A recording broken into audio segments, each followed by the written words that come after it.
The number able and willing to risk the crossing is rising, up a quarter last year. And so the political pressure ramps up on the government. Hammer, an Iraqi Kurd, is one of thousands who's crossed the channel on small boats in the last few years. He doesn't want to be identified, but says he was willing to risk everything to make the journey. My life was at risk in Iraq, and I had no other choice. The smugglers were frightening and treated us poorly. I had no idea where I would end up. Were you fearful leaving your fate to smugglers? It's quite a dangerous thing to do.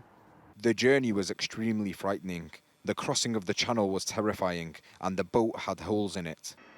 The government's promised to break up the people smuggling gangs, and the introduction of interim serious crime protection orders gives the police extra powers. They can include imposing travel restrictions, a ban on using social media, a ban on laptop or mobile phone use, and they can be used while investigations are still taking place. Hence, it's considered a swift way to disrupt activity. They will enable law enforcement agencies to act much more quickly to stop serious organised immigration crime, and do so by making sure that we can prevent those who are undertaking such crime from, for example, destroying evidence or changing their tactics. But the opposition points to the number of arrivals rising since the end of their proposed Rwanda scheme, which they claim was already acting as a deterrent.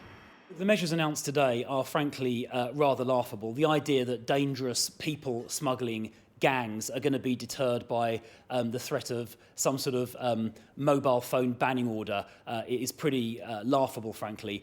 These measures are not going to make a difference. Refugee organisations say the only effective solution is creating safer routes. Hammer doesn't think the gangs will be deterred. And it seems there's no shortage of people still willing to take their chances. Jason Farrell, Sky News.